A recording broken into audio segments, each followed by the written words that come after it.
আপনারা জানেন যে গতকাল থেকে আমরা শহীদ ওসমান হাদির হত্যার সুষ্ঠু তদন্তের জন্য ডক্টর মোহাম্মদ ইউনূসকে জাতিসংঘে একটি চিঠি প্রেরণের জন্য আহ্বান জানিয়ে তার বাসভবনের সম্মুখে অবস্থান করছিলাম।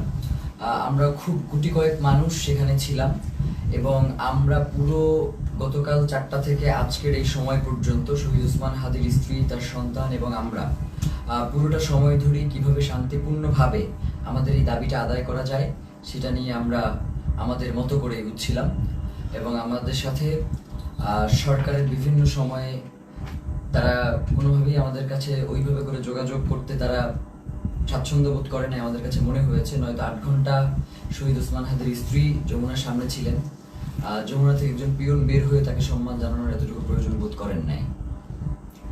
তো আমরা আজকে যখন শহীদ ওসমান হাদির স্ত্রী তিনি বিকেলবেলা জুমার নামাজের পরে তিনি আবার যখন এসে যমুনা অভিমুখে আসতে রওনা দিয়েছেন, প্রায় কাছাকাছি চলে এসেছেন, তখন আমাদের কিছু ভাই বোন তাদেরকে আমরা ভিতরে পাঠানোর জন্য চেষ্টা করতেছিলাম, কারণ শহীদ ওসমান হাদির স্ত্রী একা হয়ে গেলে তার সাথে কি ধরনের পরিস্থিতি ঘটতে পারে সেটা জানবার জন্য মূলত আমরা তাদেরকে প্রেরণ করবার চেষ্টা করেছিলাম। এবং ভিতরে আমাদের কিছু ইনকিলাব কর্মী মঞ্চের সদস্য ছিল যাদেরকে ভিতর থেকে আবার বাইরে আসতে দেওয়া হচ্ছিল না।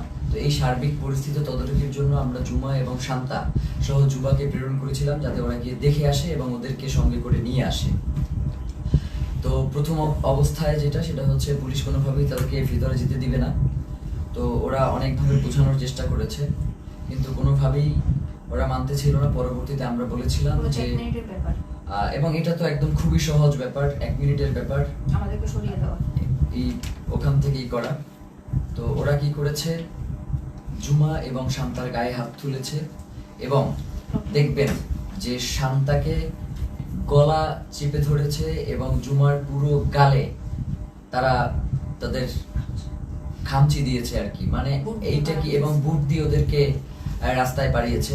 তো এই যে ফ্যাসিবাদী আমলের যেই পুলিশ, এই যে পুলিশ লীগ, তারা আবার নতুন করে যে মাথাচাড়া দিয়ে হচ্ছে এবং তাদেরকে যে কেউ কন্ট্রোল করতে পারছে না। আমরা দেখতেছিলাম যখন আমাদের উপরে হামলা হয়েছে তখন পুলিশের ঊর্ধ্বতন কয়েকজন কর্মকর্তা, ডিবি কমিশনার, তিনি চেষ্টা করছিলেন বারংবার যে আসলে যাতে আমাদের উপরে হামলাটা না হয়, কিন্তু পরক্ষণেই আমরা দেখতে পেয়েছি যে তার আদেশ অমান্য করে পেছন থেকে পুলিশের কিছু সদস্য তারা অতর্কিত হামলা করেছে এবং আমাদের ভাইদেরকে রক্তাক্ত করেছে। তো আমরা ইনকিলাব মঞ্চের পক্ষ থেকে এর তীব্র নিন্দা জানাই এবং যারা এই আক্রমণের সাথে জড়িত রয়েছে তাদেরকে অতি দ্রুত বিচারের মুখোমুখি করবার জন্য আহ্বান জানাই। কারণ বাংলাদেশের জনগণ এই মুহূর্তে প্রচন্ডভাবে তারা ক্ষেপে রয়েছে, তারা কোনোভাবেই এই ব্যাপারটাকে মেনে নিতে পারছে না। যার কারণে আমরা বলবো বাংলাদেশের আইন শৃঙ্খলা পরিস্থিতি এবং জনগণকে শান্ত রাখবার জন্য আপনাদের অতি দ্রুত আজকে কারা কারা হোটেল ইন্টারকন্টিনেন্টাল এবং যমুনার যে সকল পুলিশ সদস্য দায়িত্বে ছিলেন তাদেরকে চিহ্নিত করার ব্যবস্থা করেন। এবং তারা যেই কাজটা করেছে সেটা হচ্ছে অধিকাংশ পুলিশ সদস্যের কোনো নেম প্লেট ছিল না, তারা নেম প্লেট খুলে ফেলেছে এবং প্রত্যেকে মাস্ক পরা ছিল। এই যে মাস্ক পরে নেম প্লেট খুলে যে হামলা, এই হামলা তো আমরা, এবং হেলমেট পরে এই হামলাগুলো তো আমরা দেখেছি ফ্যাসিবাদী হাসিনার আমলে। তাহলে কি এখন যমুনা পাহারা দিচ্ছে বা যমুনায় বসে আছে কি হাসিনা সেই ফ্যাসিবাদী আমলের পুলিশ লীগ কিনা সেটা আমরা জানতে চাই। সেই সাথে এসএসএফ আজকে প্রচন্ড রকমের দুর্ব্যবহার করেছে আমাদের সাথে, আমাদের যুবাকে রাস্তায় ফেলে মেরেছে এবং মাথায় আঘাত করেছে, ছাদকে মেরেছে। তো এই যে, এবং আমাদের ইনকিলাব মঞ্চের এমন কোনো কর্মী নাই যে আজকে এই হামলায় আহত হয় নাই। তো এখন আমরা এই প্রশাসনের কাছে জানতে চাই, আমরা তো সুনির্দিষ্ট একটা দাবি নিয়ে ওখানে গিয়েছিলাম যে জাতিসংঘের অধীনে যাতে শহীদ ওসমান হাদির হত্যার বিচারটা করা হয়, এই তদন্তটা নিশ্চিত করা হয়। তাহলে কারা শহীদ ওসমান হত্যার তদন্ত জাতিসংঘের অধীনে দিতে চায় না, যে আজকে স্পষ্ট হয়ে গেছে। আমরা মনে করছি যে প্রধান উপদেষ্টার, আমরা মনে করছি এই যে উপদেষ্টা পরিষদটা যে রয়েছে, এই উপদেষ্টা পরিষদের একটা অংশ শহীদ ওসমান হাদির খুনের সাথে জড়িত, নয়তো কোনোভাবেই এভাবে আর কি অমানবিকভাবে আক্রমণ করার কোনো প্রশ্নই আসে না, যেহেতু এটা শান্তিপূর্ণ অবস্থান ছিল। এবং আপনারা দেখবেন যে প্রধান উপদেষ্টার দপ্তর থেকে একটা তারা প্রেস রিলিজ দিয়েছে এবং সেখানে বলেছে যে আমরা নাকি জল কামানের উপরে উঠে গিয়েছিলাম, অথচ ছবিতে স্পষ্ট করে দেখা যাচ্ছে যে আমরা উল্টো জনগণকে শান্ত করবার জন্য চেষ্টা করছিলাম। যখন জনগণ দেখেছে যে ভিতরে জুমা এবং শান্তাকে রাস্তায় ফেলে মারা হচ্ছে, জনগণ কোনোভাবেই এটা মেনে নিতে পারে নাই, যার কারণে এইখানে ওই উদ্ভূত পরিস্থিতির সৃষ্টি হয়েছে। এর পুরো দায়ভার ওইখানে দায়িত্বরত পুলিশ প্রশাসন এবং সরকারকেই বহন করতে হবে। প্রিয় ভাইয়েরা, আপনাদেরকে স্পষ্ট করে জানাই যে সামনে খুবই গুরুত্বপূর্ণ একটা নির্বাচন রয়েছে 12 তারিখ।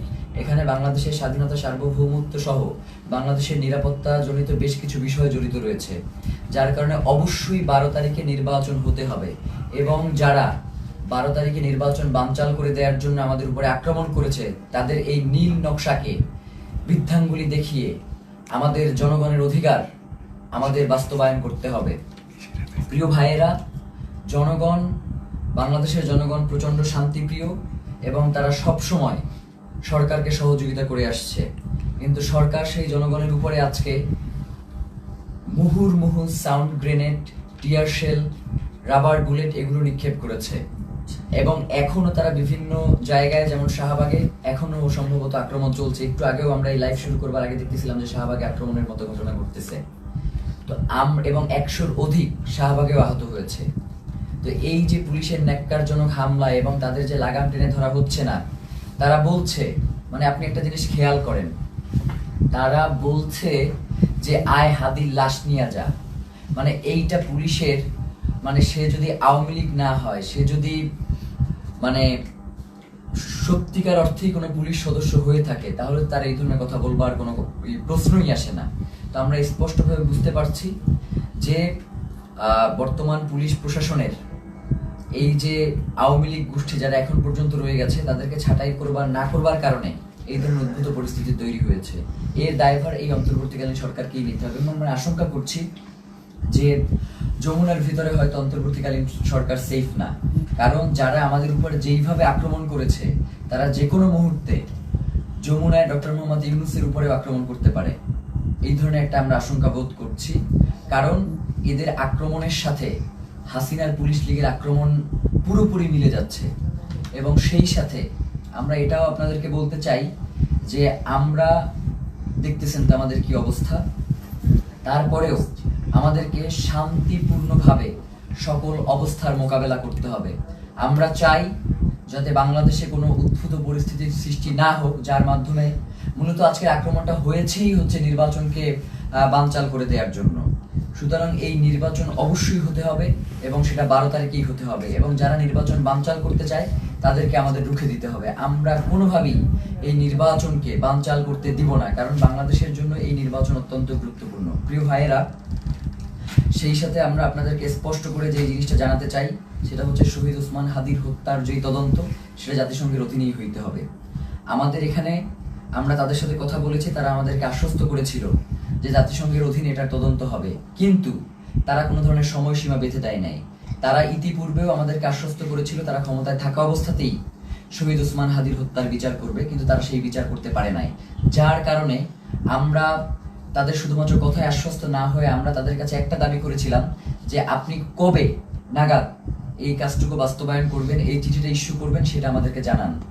এখন রাষ্ট্রের কাছে যদি আমাদের এতটুকু দাবি জানানোর অধিকার না থাকে, তাহলে তো বাংলাদেশ বলে কোনো রাষ্ট্র এই মুহূর্তে সাস্টেইন করবার কথা না। এখন তো এই রাষ্ট্র তাহলে অন্য দেশের প্রক্সি দিচ্ছে এই রাষ্ট্র কোনো না কোনো ভাবে। তো প্রিয় ভাইয়েরা, আপনাদেরকে স্পষ্ট করে বলি, শহীদ ওসমান হাদির হত্যার তদন্ত জাতিসংঘের অধীনেই হইতে হবে এবং 8 তারিখে অবশ্যই এই অন্তর্বর্তীকালীন সরকারকে জাতিসংঘের কাছে চিঠি প্রেরণ করতে হবে। প্রিয় ভাইরা, এক্ষেত্রে আমাদের কিছু দাবি রয়েছে। চিঠি শুধু প্রেরণ করলেই হবে না, চিঠির ভিতরে নিম্নলিখিত আমরা যে বিষয়গুলো বলবার চেষ্টা করছি সেগুলো অন্তর্ভুক্ত থাকতে হবে। প্রথমত, সরকারকে UNOHCHR কে অনুরোধ করতে হবে যেন তারা শহীদ শরীফ ওসমান হাদি হত্যাকাণ্ডে একটি স্বাধীন ও নিরপেক্ষ ইন্ডিপেন্ডেন্ট ফ্যাক্ট ফাইন্ডিং ইনভেস্টিগেশন পরিচালনা করে। এই তদন্তের স্পষ্ট কার্যপরিধি থাকবে যাতে ঘটনার সত্যতা নির্ধারণ, দায়ী ব্যক্তি ও তাদের সহায়ক নেটওয়ার্ক শনাক্তকরণ এবং জবাবদিহিতা নিশ্চিত করে করণীয় সুপারিশ অন্তর্ভুক্ত থাকবে। সরকারকে অনুরোধ করতে হবে যেন তদন্তে শুধু সরাসরি হামলাকারীদের নয়, বরং আড়ালে থাকা পরিকল্পনা, ষড়যন্ত্র, জড়িত থাকা বা সহযোগিতা, সহায়তা প্রদান কিংবা আশ্রয় প্রশ্রয় ও চিহ্নিত করা হয়, যা হত্যাকাণ্ড ও পরবর্তী পালিয়ে যাওয়াকে সম্ভব করেছে। মূল কথা হচ্ছে খুন যারা করেছে, খুনের পেছনে যারা পরিকল্পনা করেছে, এখন পর্যন্ত খুনিদেরকে যারা আশ্রয় প্রশ্রয় দিয়ে রাখছে, তাদেরকেও এই তদন্তের মাধ্যমে উদ্ঘাটন করে নিয়ে আসতে হবে। সরকারকে পূর্ণ সহযোগিতার নিশ্চয়তা দিতে হবে। এতে প্রাসঙ্গিক প্রমাণ ও স্থানসমূহে প্রবেশাধিকার অন্তর্ভুক্ত থাকবে। একই সঙ্গে রাষ্ট্রীয় বা অরাষ্ট্রীয় কোনো পক্ষের হস্তক্ষেপ না হওয়ার নিশ্চয়তা প্রদান করতে হবে।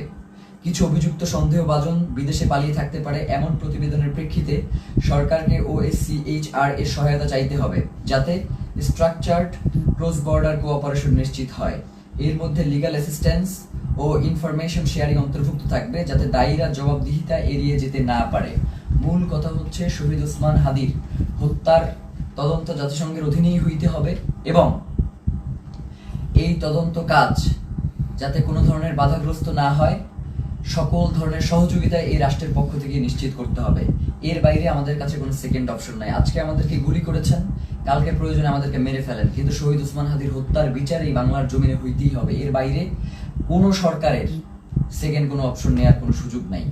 প্রিয় ভাইয়েরা, আপনাদেরকে বলি, এই যে আজকে আমাদের উপরে যে ন্যাক্কারজনক হামলা হয়েছে, এই ন্যাক্কারজনক হামলার পিছনে কারা রয়েছে, কারা আমাদের উপরে অতি উৎসাহী হয়ে আক্রমণ করেছে এবং আমাদের ভাই বোনদেরকে, মানে একটা মানুষকে আসলে কতটা বাড়ি দেয়া যায় লাঠি দিয়ে, আমরা এটা প্রশাসনের কাছে জানতে চাই। একজন মানুষকে আমি ভিডিওতে দেখেছি 30 থেকে 32টা বাড়ি দিয়েছে। যতক্ষণ পর্যন্ত সে ওইখান থেকে নিরাপদ দূরত্বে না যাইতে পারছে, ততক্ষণ পর্যন্ত একজনের পরে আরেকজন তাকে আঘাত করতেই ছিল। ব্যাপার যেটা ঘটতেছে সেটা হচ্ছে, আমাদের কাছে মনে হচ্ছে যে এই প্রশাসন এখন আর অন্তর্বর্তীকালীন সরকারের কথায় চলে না। এই প্রশাসনকে কেউ নিয়ন্ত্রণ করছে। সেই নিয়ন্ত্রক কারা, সেটা বাংলাদেশের জনগণের কাছে সরকারকে জানাতে হবে। নয়তো এই সরকারের অবশ্যই দায় থেকে যাবে যে কারা জুলাই জনতার উপরে এই আক্রমণটা করলো। তারা শহীদ ওসমান হাদিকে হত্যা করতে পারে নাই। শহীদ ওসমান হাদির হত্যার বিচারের দাবি যদিও জানানো না যায়, তাহলে তো এই রাষ্ট্র সামনে ফাংশন করবে না। এবং আমরা ইতিমধ্যেই দেখতে পেয়েছি যে রাজনৈতিক দলগুলো থেকে এই আক্রমণের ঘটনার ব্যাপারে প্রচন্ড উল্লাস প্রকাশ করা হচ্ছে, আপনারা দেখেছেন। আমরা আপনাদেরকে স্পষ্ট করে জানাই, এই 12 তারিখ ভোটের মধ্য দিয়ে তাদেরকে আপনাদের একটা স্পষ্ট বার্তা জানান দেওয়ার সুযোগ রয়েছে। আপনারা 12 তারিখ তাদেরকে ভোটে পরাজিত করে ইনসাফ ও বাংলাদেশের স্বাধীনতা সার্বভৌমত্বের একটা রাষ্ট্র গড়ে তুলবেন, এমনটাই আমাদের প্রত্যাশা। এবং গণভোটে অবশ্যই আপনারা হ্যাঁ দিবেন, কারণ জুলাই সনদ বাংলাদেশের জন্য অত্যন্ত গুরুত্বপূর্ণ। এর সাথে বাংলাদেশের স্বাধীনতা সার্বভৌমত্ব, সীমান্ত, নিরাপত্তা সবকিছু জড়িয়ে আছে। যার কারণে জুলাই গণভোটে আপনাদেরকে অবশ্যই হ্যাঁ দিতে হবে এবং যারা সৎ এবং যোগ্য, তারা যে দলেরই হোক না কেন, তাদেরকে ভোট দিয়ে আপনাদেরকে ইনসাফের বাংলাদেশ প্রতিষ্ঠার জন্য ক্ষমতায় নিয়ে আসতে হবে। এবং সাধারণ জনগণকে আপনারা আহ্বান জানাই যে আপনারা 8 তারিখ পর্যন্ত একটু ধৈর্য ধারণ করুন, যেহেতু সরকারের পক্ষ থেকে স্পষ্ট বিবৃতি দেওয়া হয়েছে যে 8 তারিখে তারা জাতিসংঘের কাছে এই চিঠি ইস্যু করবে, প্রেরণ করবে। তো এবং তার আগে অবশ্যই এই চিঠি প্রেরণের আগে এই চিঠিতে তারা কি লিখেছে সেটা আমাদেরকে দেখাতে হবে। এইটা না দেখিয়ে কোনো ধরনের ছল চাতুরি মার্কার চিঠি কোনো প্রেরণ করা যাবে না এবং এটা অবশ্যই আমাদেরকে নিশ্চিত করতে হবে। প্রিয় ভাইয়েরা, বাংলাদেশের স্বাধীনতা সার্বভৌমত্ব এবং ইনসাফের লড়াইয়ের জন্য শহীদ ওসমান হাদি শাহাদাত বরণ করেছেন। আমাদেরকেও যদি শাহাদাত বরণ করতে হয়, আপনারা ইনসাফের এই লড়াইকে কোনোভাবেই থামিয়ে দেবেন না। ইনসাফের এই লড়াই আমাদেরকে অবশ্যই চালিয়ে নিয়ে যেতে হবে যতদিন পর্যন্ত বাংলাদেশে আমরা বাংলাদেশের আজাদিকে টিকিয়ে রাখতে আমরা চাই। আমার আশেপাশের 2 জন প্রচন্ডভাবে আক্রান্ত হয়েছে, আমি নিজে আক্রান্ত হয়েছি। আমার এবং আমাকে এবং প্রত্যেকের মাথা টার্গেট করে, এই যে আমার পাশে সালাউদ্দিন আম্মার বসে আছে, ওকে মাথা লক্ষ্য করে গ্রেনেড নিক্ষেপ করা হয়েছে, কিন্তু আল্লাহকে বাঁচিয়ে দিয়েছে যে সেটা জায়গা মতো ওরা নিক্ষেপ করতে সক্ষম হয়নি। ওর মুখে সেলাই দিতে হয়েছে, ওর হাতে ব্যান্ডিজ, জুমার গালের প্রত্যেকটা জায়গা আছড়ানো, মাথায় বাড়ি দিচ্ছে, শান্তাকে গলা টিপে ধরেছে। আমাদের এবং ইনকিলাব মঞ্চের যারা ভিতরে ছিল, আমাদেরকে ওখান থেকে আমাদেরকে গুলি করে রাবার বুলেট নিক্ষেপ করে সরিয়ে দেওয়ার পরে তারা আমাদের যে সকল ভাই ভিতরে আটকা ছিল শত শত পুলিশ গিয়ে তাদেরকে নির্বিচারে পিটিয়েছে। ফাহিম সহ 2-3 জনের হাত ভেঙে গিয়েছে এই পিটানে। আমরা আমাদের আরেকজন কর্মী যার অবস্থা খুবই সংকটাপন্ন ছিল, যাকে অক্সিজেন দিয়ে তারপর হসপিটালে নিয়ে আসতে হয়েছে এবং তাকে প্রচন্ডভাবে মাথায়, হাতে, কোমরে সব জায়গায় এত পেটানো হয়েছে যে সে এখন ট্রমাটাইজড।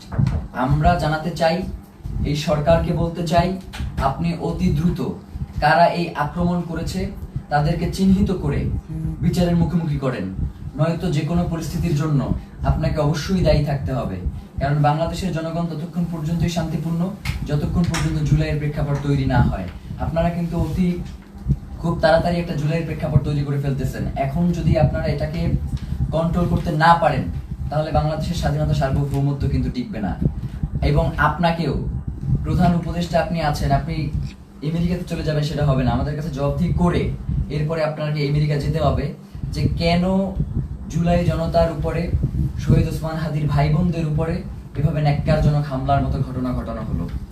ছাত্র ভাইদেরকে উদ্দেশ্য করে বলি যে আমাদেরকে ধৈর্য ধারণ করতে হবে এবং আমাদেরকে এই লড়াই কৌশলের মধ্য দিয়ে আমাদের যাতে মনোবল ভেঙে না যায় আমাদেরকে সে ব্যাপারে সচেষ্ট থাকতে হবে। এই লড়াই তো একদিনের লড়াই না, আমাদের আজাদির লড়াই চলছে এবং আজাদির এই লড়াই চলবে। আমাদের এখন পিঠ থেকে গিয়েছে, আমাদের আসলে আর পিছনে যাওয়ার কোনো সুযোগ নাই। এখন থেকে আমাদেরকে সামনেই এগিয়ে যেতে হবে। 8 তারিখ পর্যন্ত যেহেতু সরকার সময় চেয়েছে, আমরা সরকারকে সেই সময়টুকু দিলাম। সে যদি এই সময়টা আগেই ঘোষণা করতো তাহলে তো এই ধরনের কোনো পরিস্থিতি তৈরিই হতো না। যার কারণে আমার কাছে মনে হয় যে সরকার ইচ্ছাকৃতভাবে এই ঘটনা ঘটিয়েছে, এর দায়ভার সরকারকেও বহন করতে হবে। বাংলাদেশের জনগণ এই অন্তর্বর্তীকালীন সরকারকেও ছেড়ে দেবেন, এটা বলে দিলাম। আজকের মতো আমরা সবাই প্রচন্ডভাবে আহত অবস্থায় এখানে বসে রয়েছি। ফাহিমের দেখেন যে পুরো ট্রাউজারটা ওর রক্তে লাল হয়ে আছে, আমার পুরো পাজামার রক্তে লাল হয়ে আছে, ওর পুরো হাত আঙুল ভেঙে গেছে, মুখে সেলাই দেয়া, এবং এইভাবে প্রত্যেককে এমন ভাবে আক্রমণ করা হয়েছে। আল্লাহ আমাদেরকে রক্ষা করেছেন, নয়তো তাদের যেই ধরনের আজকে আক্রমণের ভূমিকা ছিল তারা আমাদেরকে খুন করবার উদ্দেশ্য নিয়ে এই আক্রমণটা করেছে। তো আমরা আমাদের এক ভাইকে হারিয়েছি, আমাদের কোনো এরপরে যদি আমরা আমাদের কোনো ভাইকে হারাই, এরপরেও নির্বাচন হইতে হবে, নির্বাচন পেছানো যাবে না। নির্বাচনের পরে যে রাজনৈতিক দল ক্ষমতায় আসবে তারা যদি এই ব্যাপারে কোনো সুষ্ঠু পদক্ষেপ না নেয়, আমরা শুধু বলি ব্যাপারটা এমন না, আমরা তাদের জীবনকে জাহান্নাম বানাই দিব বলছি, তাদের জীবনকে জাহান্নাম বানাই দেবো, এই কথা বলেই শেষ করলাম। জুমার কিছু বলবার আছে?